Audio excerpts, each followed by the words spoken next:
Yo, what's going on, y'all? It's your boy HD MMA back out again with another video. Today we are going over my full card picks and predictions for a UFC fight night. Hanato Moicano versus Chris Duncan. Um uh by far I think this is the worst card of the year in terms of like name value and like hype and excitement and all that. Not much hype going into this. You know, even though I like, Moicano, Money Moy, he's got a great personality, good mouth, um, and good he's tapped in with the community, the MMA community. Uh, he's a good guy, but not too much hype for the fight card, entirely and overall. There's some people on here, tap the Richies on here. I might watch that with my lower region exposed. I'll cover one eye while watching it so I can get all of her and none of her opponents. So yeah, she's on the card. E-Wing's on the card. Fucking Abdul Rakbin Yakyayev's on the card. And I think that's it. The rest are fucking bunch of bums. So yeah, let's just get into this. I'm gonna be going through every fight on the card, starting with the opener of the prelims, ending with that main event. And yeah, let's get straight into this. Starting off with this first fight, we got Kai Kamaka the third versus Dakota Hope. I'm going with Dakota Hope in this one by I think a round 1 KO. He's way more powerful. It seems to me way more like gun shy. I mean, way less gun shy with his hands. Kamaka, he's very like kick heavy, and he does kick in punching range a lot. He did that a lot in his most recent fight in like LFA. He was like kicking in punching range while he had guys like backed up to the fence when he should be like unloading boxing combinations. He was like very content at throwing body kicks. And I think that's very dangerous when you're going up against a guy like Dakota Hope, who has a lot of confidence in his hands. He does swing very wild, but he has power to go with that. And he does punch very heavy for most of the fight. He doesn't really gas out, and he goes to the second and third. He does keep that pace and keep that power for pretty much the majority of the fight. And I think that's a very dangerous recipe for Kamaka to tackle. So yeah, I'm going with Dakota, hoping this one TKOs him on the feet with like a flurry of punches, I think, or KOs him just in general. Kamaka, he's very open in the boxing, and Hope, he's comes out of 4 Ounce Fight Club in Houston. That's a very good team there. He's got Joshua Vane, he's got Alden Correa. Those guys, they really know how to box and maintain boxing range and really like boxing savvy in MMA, which is a very good skill set to have now, especially because a lot of guys are very like weak in the boxing. I think Kamaka, he comes out of Extreme Couture, which is the NPC. They don't really put much thought into their like game plans or into like coaching individual fighters. They're very big gym, very sparring heavy, and Kamaka does carry some of those very like sparring tendencies in the cage with him, and I don't think that's going to be good for him matched up against Dakota Hope. So Hope, round 1 KO, big flurry of punches, while like probably like Kamaka's throwing like a leg kick or a body kick. Hope rushes in with a big flurry of punches and puts him away. So yeah, moving on, we got DNA Barbosa versus Melissa Gatto. I'm going with Melissa Gatto in this one. I think she can defend the takedowns of Barbosa and piece her up on the feet. She's got a big reach advantage in this fight. 69-inch reach for a woman. That's pretty good. Um, Barboza, she doesn't really do much on the feet. Um, she really just tries to like get you to the ground, and her wrestling isn't really that good. To begin with, so and Gato, she's 9-2. Barboza 8-4. She's dropped a lot in the UFC. Um, Gato's coming off a win, and Barbosa, I think she's on a 2-fight loss streak as well. So I think that's gonna play a factor. And Gato, I think she only fights like once a year as well. Um, so I think that's like she has time to like refresh and really recover. Um, too. So yeah, I think Gato, she's gonna defend the takedowns of Barboza and piece her up on the feet. So yeah. Moving on, we got Azamat Bakoyev versus Tresean Gore. I'm going with Bakoyev in this one by around 1 KO. Tresean Gore, he is very, very shit. Really only he's only beat like what, Antonio Trocoli and fucking what, Josh Freud or Frad, whatever the fuck that guy's name is. Both are very shit middleweights. And Gore, he is, kind of athletic. He's got some power, but he doesn't really know how to put his tools together.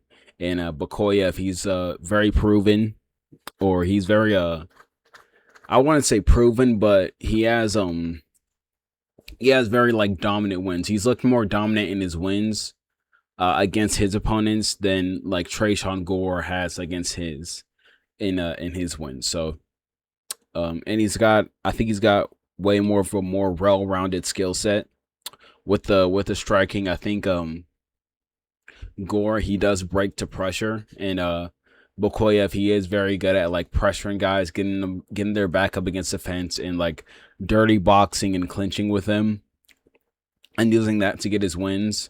That's how he won against Ryan Loader and stuff, and he does have like very good ground and pound, like he showed off against Zachary Reese as well. So yeah, I think he can use that in this fight against Gore, back him up to the fence, dirty box with him, put some pepper on him, put pressure on him, and KO him in round 1. So yeah, I'm going with Bokoyev to do just that. Moving on, we got Alice Pereira versus Haley Cowan. I'm going with Cowan in this one by I think a split decision. Pereira, she had a very just dog shit performance in her UFC debut against Randone. Looked very shit in the boxing. Backed up for a lot of the fight, was just on the back foot, circling to her right against Randone. Randone just ran forward at her, put pressure on her. She also like face planted, trying to sprawl a fucking grappling exchange from Randone. And Cohan, she is although she doesn't have much in the boxing, she is very good at kicking, and she does like use her grappling a lot and sort of like push girls up against the fence. And that seems to be a weakness of Pereira. Once you get her backing up, she seems to be very easily like pushed up against the fence and just sort of like vulnerable on the back foot as a whole. And I think Cowan can do that against Pereira, whereas I don't think Pereira is going to be able to effectively get off her boxing on Cohan here. She throws very like looping, long sort of like hooks and stuff. Although Cohan, she is very like open to the boxing. She's more open to like straight shots. I think if you're throwing looping on her, she does like kind of defend those better than the straight shots. But I think Pereira, she doesn't really throw like much in the straight shots, and she doesn't really pressure girls backward like we saw in her Randone fight. So I think Cohen, she's gonna be able to pressure back Pereira. They're trying to match this up to where like Pereira can easily kind of get a win, but I don't think she's She's all that. She's kind of just like a big, tall girl for the weight class, and I don't think her skills are matched up to her like her frame and her physique.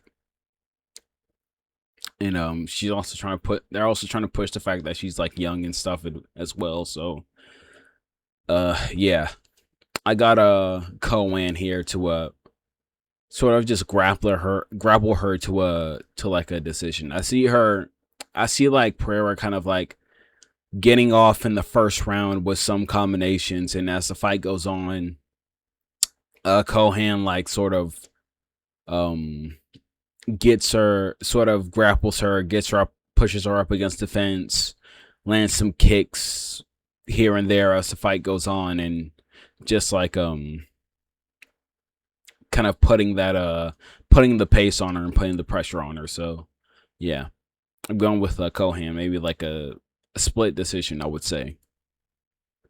Moving on, we got Lando Venata versus Darius Flowers. I'm going with Darius Flowers in this one by unanimous decision. Venata, he's too open on the back foot and too open in the boxing as a whole.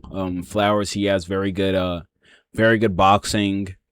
He's very dangerous. He has power in all of his limbs. He's good in the clinch as well. He got a knockout in one of his most recent fights in the clinch with a big knee on he hit on a guy, and he's very good with his hands as well. So yeah, Venato has like some kicks. He has very flashy kicks, but that's pretty much all it. He doesn't really have much in his game besides those. And I think Flowers has a good path to beat him with the boxing and stuff like that. And yeah, that's pretty much all I think is gonna happen in this fight. Flowers is just gonna um outbox Venata for the majority of the fight. So yeah. Moving on, we got Alessandro Costa versus Stuart Nickel. I'm going with Costa in this one. Costa, he's very dangerous. He throws very damaging strikes all around. Like his punches are very damaging. His kicks, especially his leg kicks, are very damaging. He seems to cripple guys in the cage with those a lot. And Nickel, his last performance against Rocha, he looked very shit.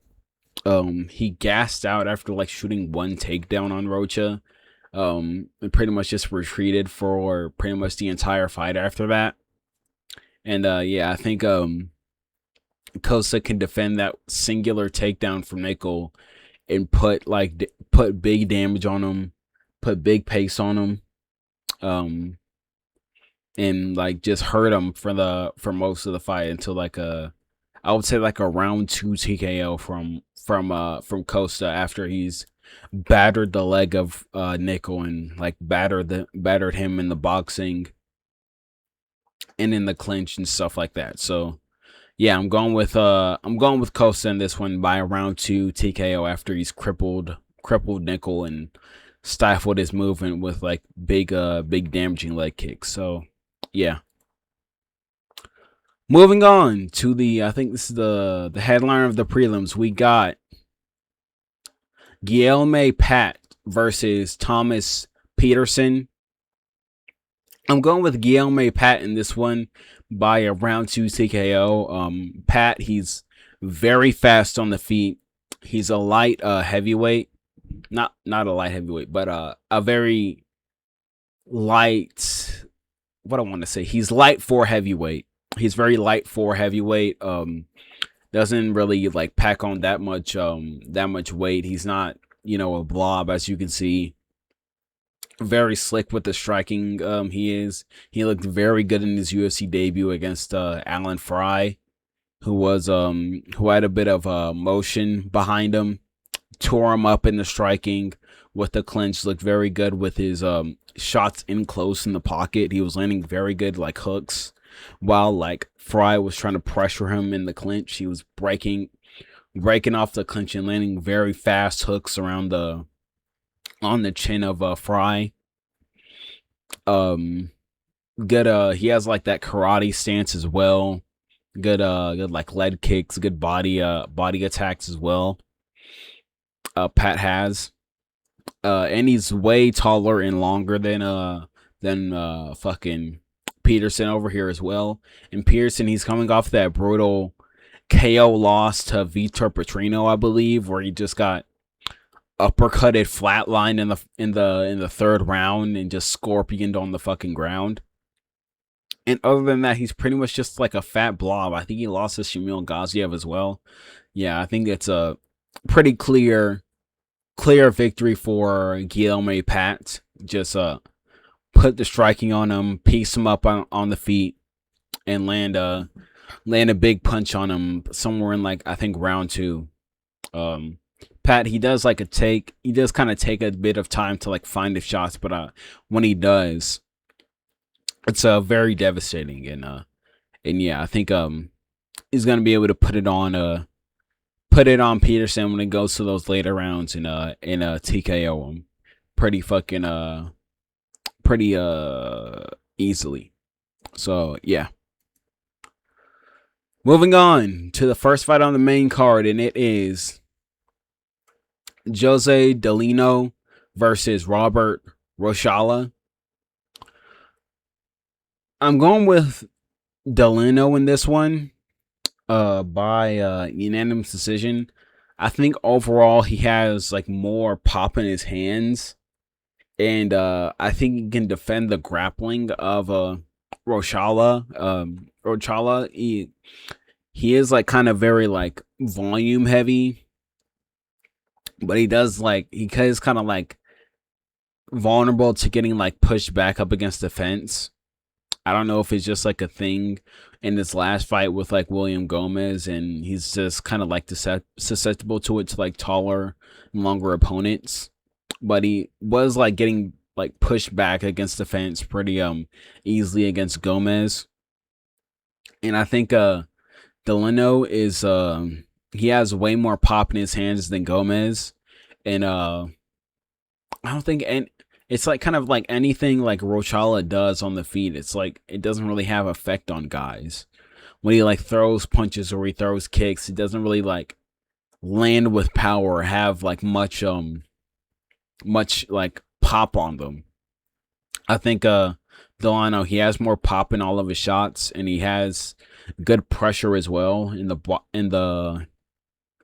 cage, and he also has, I think he has better like fundamental boxing than Roshala. So yeah, I think Delano's gonna be able to get it done with those, piece him up on the feet, land the bigger shots as a whole, and really put it on Roshala here. So yeah, I'm going with Jose Delano in this one by I think a unanimous decision. I don't think he'll finish Roshala, but I think he'll put it on him, land the bigger shots, and make it clear on like visible damage and stuff like that. So yeah. Moving on, we got, I think that's the fight I'm most hyped for, other than the main event, and probably like the featured fight as well. We got Tommy McMillan versus Manolo Zucchini. I'm going with the McMillan in this one. I think a round 3 TKO.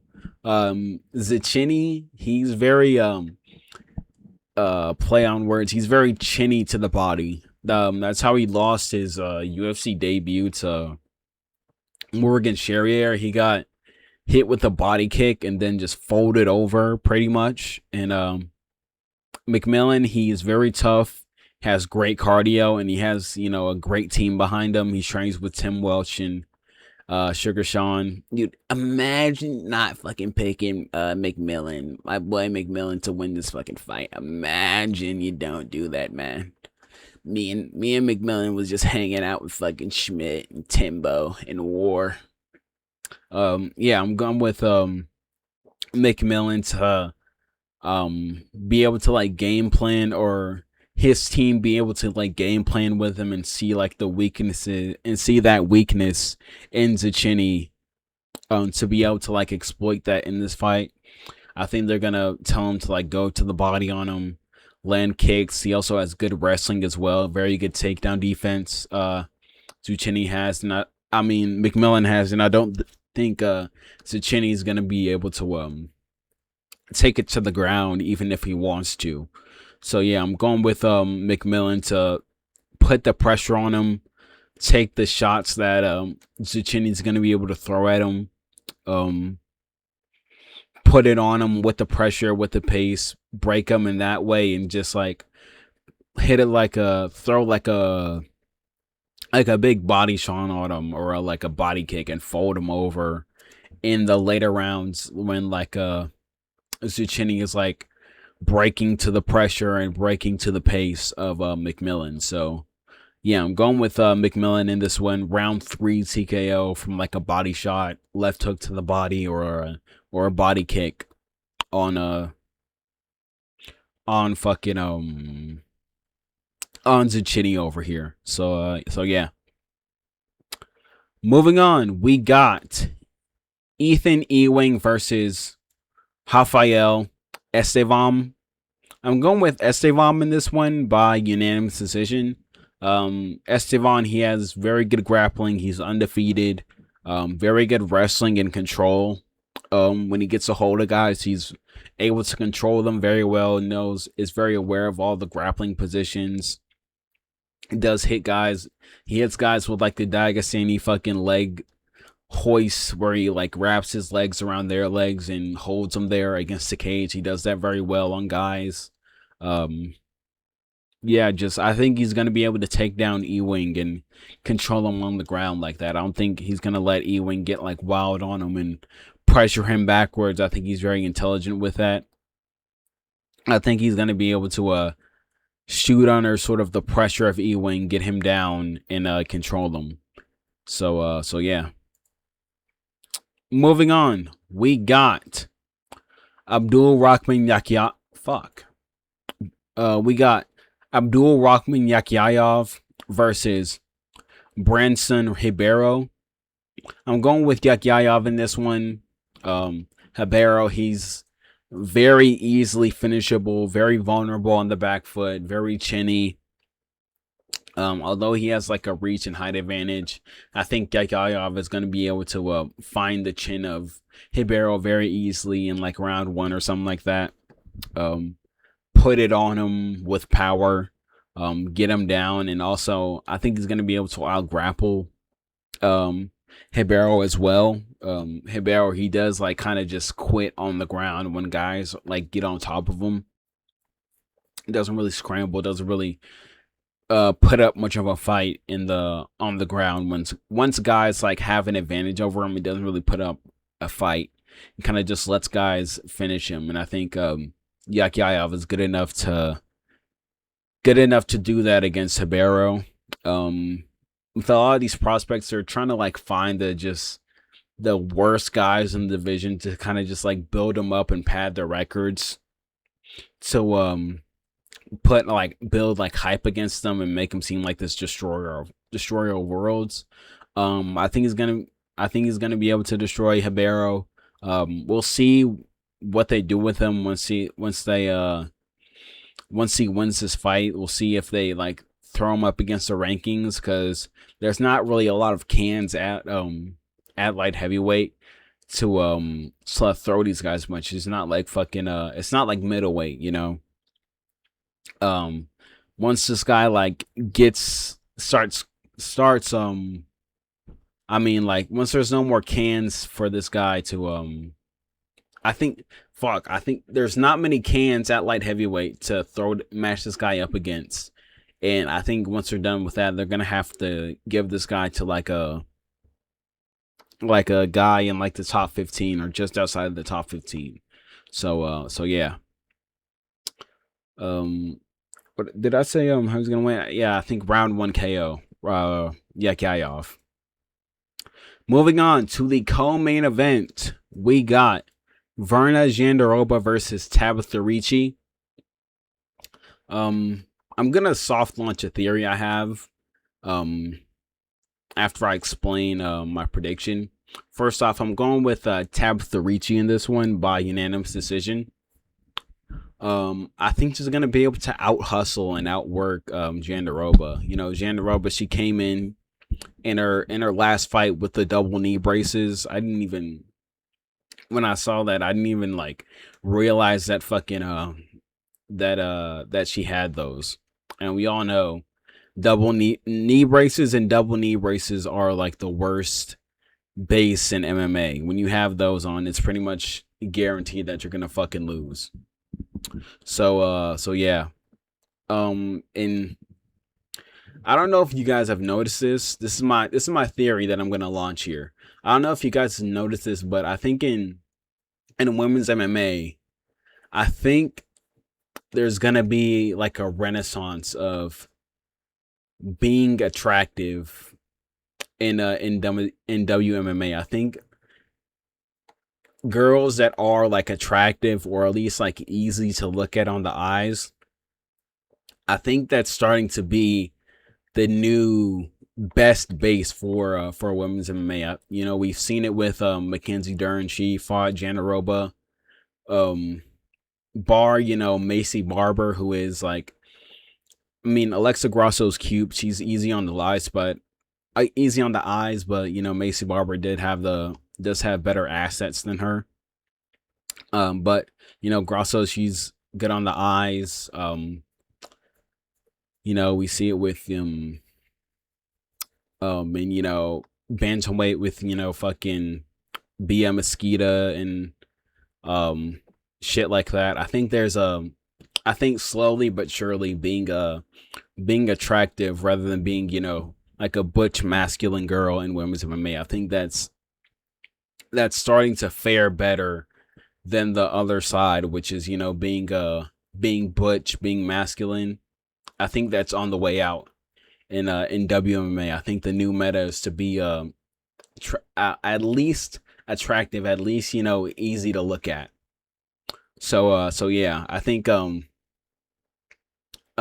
Ricci, I think she's gonna have that you know, attractive girl sort of like, I want to say like plot armor on her side. I think she's gonna have that over Verna Jandaroba. So yeah, I'm going with Ricci in this one. I think she's gonna be able to outwork her, out hustle her. You know, I think Jandaroba is kind of on her way out with like the age and stuff like that. You know, I think Ricci's gonna have that hot girl plot armor on her side. So yeah. Moving on, we got the main event, and it is Renato Moicano versus Chris Duncan. Now I love me some Money Moik. I love me a good Money Moik post fight speech where he goes off and fuck the globalist, fuck, you know, fuck Macron, fuck everybody. I want the easy fight. I want some money fight. I love me some Money Moik on the mic, but I'm going with Chris Duncan in this one, man. I think Duncan. First off, I think Moicano, although he is good, and I don't think it has to do with like much of his age.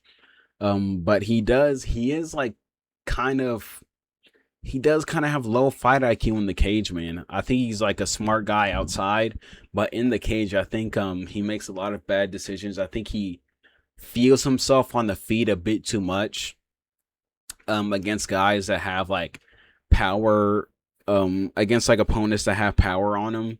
I think he feels himself on the feet a bit too much. I think his offensive wrestling isn't really that good.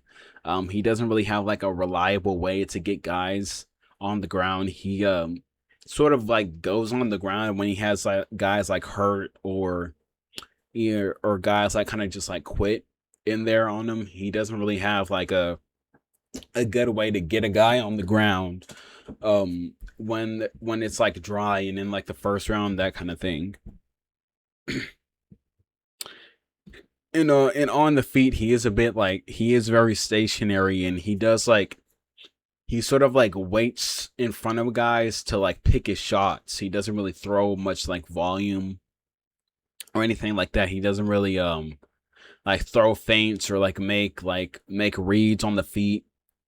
He kind of just like he'll throw his jab and he'll throw his right hand or he'll throw like a leg kick or something like that. He doesn't really like throw volume to make opportunities for himself on the feet. And I think against Duncan, if he does that, he's gonna get clipped. He's gonna get hurt. Duncan has very good power on the back foot. He's very tough, durable.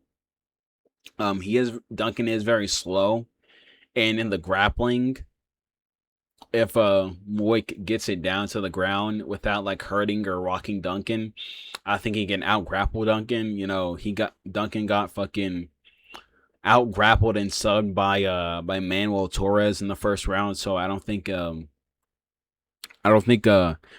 is gonna be like out grappled by Duncan or Duncan's gonna like out wrestle him or something like that. But I think Moik, he feels himself on the feet a bit too much, and I think against a guy like Duncan who does have good power in his hands and in his strikes, I think that's a bit of a recipe for disaster. So yeah, and the fact that he doesn't really like take guys to the ground unless he like absolutely needs to.